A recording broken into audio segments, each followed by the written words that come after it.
அந்த அரசியல்வாதிகள் வந்து ரொம்ப கூடுதல் கவனம் தேவைங்க. அஷ்டமத்துல கிரகம் இருக்கும்போது கெட்ட பேரு, உங்களை பத்தி கெட்ட விஷயங்கள் பப்ளிக்கா வரதுக்கு உண்டானது, அதெல்லாம் நீங்க ஃபேஸ் பண்ணி வர மாதிரி இருக்கும்.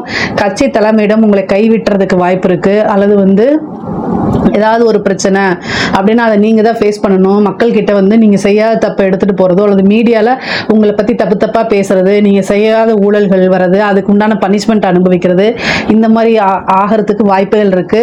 பரிகாரங்கள் செஞ்சுக்கோங்க, அதுக்கு உண்டான வழிபாடுகளை செஞ்சுக்கோங்க. உங்களுக்குன்னு ஜோசியம் இருந்தால் அவங்கள போய் பார்த்து என்ன பரிகாரம் வழிபாடெல்லாம் தெரிஞ்சுக்கோங்க. அதுதான் ரொம்ப ரொம்ப நல்லது. அரசியல்வாதிகளுக்கு நல்லாவே இல்லை.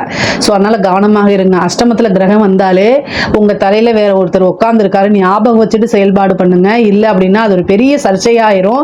அப்புறம் உங்களுடைய கிரியரையே காலி பண்ணிடும், அரசியல் வாழ்க்கையவே காலி பண்ணிடும். அதனால ரொம்ப கவனமாக இருங்க. ஒரு முடிவு எடுக்கிறது, ஒரு கட்சியிலேருந்து இன்னொரு கட்சிக்கு போறது, இதெல்லாம் கவனமா இருங்க. யார் கூட கூட்டணி வைக்கணும், இதெல்லாம் கவனமாக இல்லை அப்படின்னா உங்களுடைய அரசியல் சகாப்தத்தையே முடிக்கிறதுக்கு உண்டான அமைப்பெல்லாம் இந்த மாசம் இருக்கு. ஏன்னா அஷ்டமத்துல கிரகம் அவ்வளவு உச்சமா இருக்கு. அதுவும் இல்லாம செவ்வாய் உச்சபலம் பெற்றிருக்குது. அதனால அரசியல் வாழ்க்கையை பாடுபடுத்துறவங்க ரொம்ப ரொம்ப கூடுதல் கவனம் தேவைங்க. நல்ல அமைப்புகள் இருக்குது உங்களுக்கு.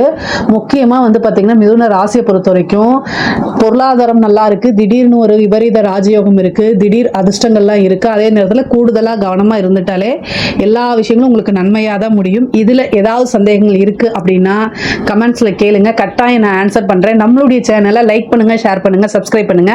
நன்றி, வணக்கம்.